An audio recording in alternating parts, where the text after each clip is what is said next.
तो किसनों सुनिए की गावीए। जो गुरु दे मुख तो नाद निकले यही परमात्मा दा नाद है। जो गुरु दे मुख तो नाद निकले यही वेद है, इसे जी परमात्मा दा ज्ञान है। जो मुख तो नाद निकले ज्ञान निकले गुरमुख रिया समाई, परमात्मा उसे च समाया होया है, उसे च ही है, इसे नूं गाओ।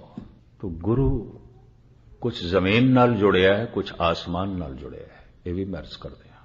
अगर उस जमीन नाल ना जुड़े तो असी ऊपर किस तरह चढ़ीए, असी जमीन ते खड़े हैं। गुरु जीन है, गुरु भी चौला है। गुरु ने दोवें पासे दामन पकड़े ने, सज्जे ते खब्बे भी। गुरु कुछ संसार का हिस्सा है, कुछ संसार जैसा दिखाई देना चाहिए, पालकी दिखाई दे रही है, रुमाले साहब दिखाई दे रहे हैं, प्रभावित करते हैं गुरु दे रुमाले ने। कागज दिखाई दे रहे हैं, गुरु दे कागज ने, गुरु दे कपड़े ने। मैनू कईयां ने कहा यही थोड़ा गुरु है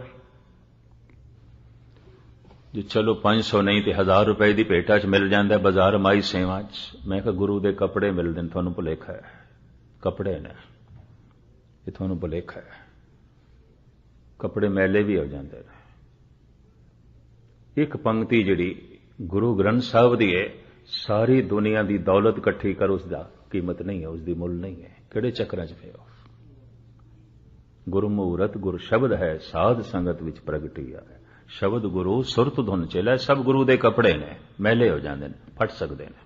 कुरान शरीफ की पोथी किताब पुरानी हो सकती है, वर्के पुराने हो सकते हैं, आयतां जमाना पुराना हो जाए आयतां नहीं पुरानियां होणगियां, उहदी सदा नवीनता बनी रहेगी। साहिब मेरा नीत नवा, सदा सदा दातार। परमात्मा नवा है, उहदे कलाम दे च नवीनता सदा बनी रहेगी, कतई पुरानी नहीं होती। ते शब्द नाल जुड़न दा इक्को ही वसीला, गावीए सुणीए मन रखीए वाओ। दुख पर हर सुख घर ले जाओ, सारे दुख नाश हो जाएंगे। हिरदे रूपी घर दे सुख ले जाओगे। पर गावीए की गुरमुख नादं गुरमुख वेदं गुरमुख रिया समाई। जो गुरु दे मुखार बिंद तो निकले यही परमात्मा दा नाद है, ये गाओ। सतगुर की बाणी सत सत कर जानो, गुर सिखो हर करता आप मुंहों कढ़ाए। ये हजारां प्रमाण ने, प्रत्यक्ष किए जा सकते हैं। गुरमुख नादं गुरमुख वेदं, ये गुरु दे मुख तो जो बोल निकले यही वेद है, यही ज्ञान है। गुरमुख रिया समाई, इसे ही बोल दे परमात्मा समाया होया है, व्यापक है। गुर ईसर गुरु गोरख बर्मा गुर पार्वती माई। हिंदू जगत दे 3 सिरमौर देवते ईश्वर विष्णु, गोरख नो शिव जी का अवतार मनते ने, इंज कह लो शिव जी। बर्मा फिर शक्ति के रूप में पार्वती जो शिव जी की पत्नी है। इत्थे गुरबाणी कह रही है शब्द जो गुरु है यही ईश्वर है, यही विष्णु है, यही गोरख, यही शिव जी है, यही ब्रह्मा है और यही महाशक्ति पार्वती है।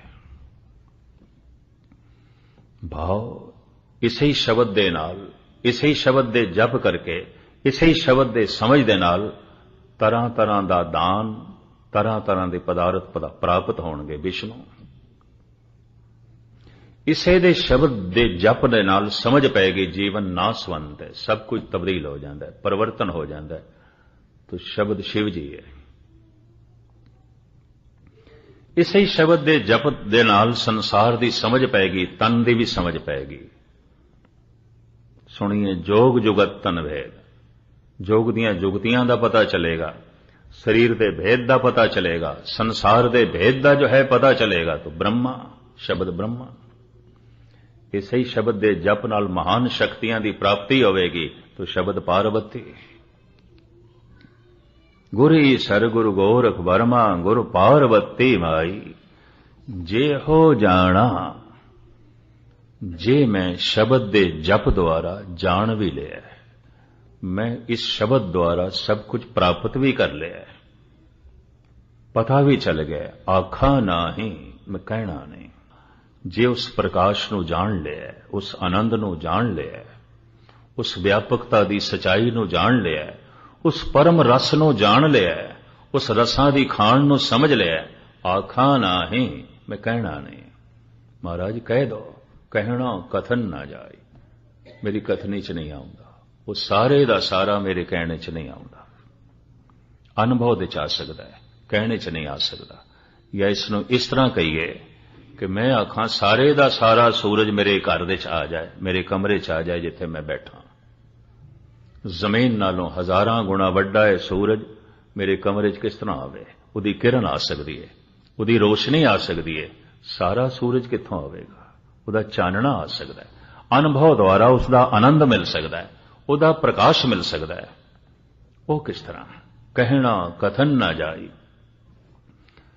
तो फिर संदेश ते उपदेश करते हैं सतगुरु, आम जगत लई इंज करो, प्रार्थना करो, अरदास करो, जोदड़ी करो कि गुरा एक दे बुझाई।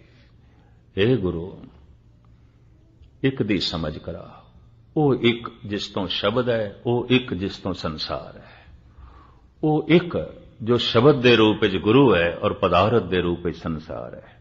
वो जो एक अगर उसकी समझ आ जाए तो पदार्थ भी उसका रूप दिखाई देने लग पैंदा है, शब्द दे ते प्रगट हो ही जाता है। फिर एक को एक है, दूजा नहीं दिखाई देगा। फिर दुख सुख दो नहीं दिखाई देंगे, एक दुख सुख एक समान। फिर जन्म मरण दो नहीं दिखाई देंगे, ये भी मैं अर्ज कर दिया एक। फिर नफा ते नुकसान दो नहीं दिखाई देंगे, जितने सौखे ढंग नाल मैं कह रहा इतनी सौखी खेड नहीं है, दो नहीं दिखाई देंगे। ਉਹਦੀ ਜ਼ਿੰਦਗੀ ਚ ਇੱਕ। और बड़ा लंबा चौड़ा खुलासा है धन गुरु ग्रंथ साहब जी महाराज की बाणी च और जपजी साहब च, गुरा एक दे बुझाई। केड़ा एक? किस एक दी सूझबूझ मंग रहे हो? सबना जियां का एक दाता सो मैं बिसर ना जाए। जो सारे जीवां दा दाता है, ज्ञान दा दाता है, पदार्थ दा दाता है, खुशियां दा दाता है, खेड़े दा दाता है, ज्ञान दा दाता है, विज्ञान दा दाता है, जो शरीर दे अंग दा भी दानी है। ये सब कुछ सानू दान ही ते मिले और की है? कोई हत्थां दी कीमत चुकाई है, कोई पैरां दा मुल चुकाया है, कोई जबान दी कीमत दिती है, कोई दंद ये बाजारों मुल लियांदे ने, जिहड़े मुल लियांदे ने असली दंदां वर्गे है नहीं। ये अखां कोई बाजारों खरीदियां ने, सब कुछ सानू दान दे च मिले है। इतना कीमती जीवन, वगदी हुई पवन, सूरज दी रोशनी, सब दान दे। सबना जियां का एक दाता सो मैं विसर ना जाई। वो मैनू भुले ना। मैं हुण फिर दोहरा दियां, असी उसनू गवाया नहीं, नहीं गवा सकते, असी उसनू भुलाया भुला सकते हैं। भुलदियां ही रिश्ता टुटदा है, याद आउंदियां ही रिश्ता जुड़दा है। सो मैं विसर ना जाई। इस वास्ते साहिब कहन तुद चित आए महा आनंदा, जिस विसरे सो मर जाए। तू चित आवे तेरी माया, तेरी बहुत बख्शिश, तेरी सब तो वड्डी रहमत कि तू याद आया। ये थोड़ी कृपा है तेरी, क्योंकि तेरी याद दे सारा आनंद। सूफी कहंदे ने, उन्हां दा कहण दा ढंग निराला है। वो कहंदे ने खुदा लगदा अज तू बहुत याद कीता है, क्योंकि अज तेरी याद बहुत आ रही है। लगदा है तू बहुत बख्शिश कीती है, क्योंकि तू बहुत चेते आ रहे हैं। लगदा है तू अज रहमत दे भंडारे सारे दे सारे खोल देते ने, तू बार बार याद आ रहे हैं, तेरी याद बार बार आ रही है। इस वास्ते मैं अर्ज करा, असी उसनू गवाया नहीं, गवा नहीं सकते, भुलाया है, भुला सकते हैं। सबना जियां का एक दाता सो मैं विसर ना जाई।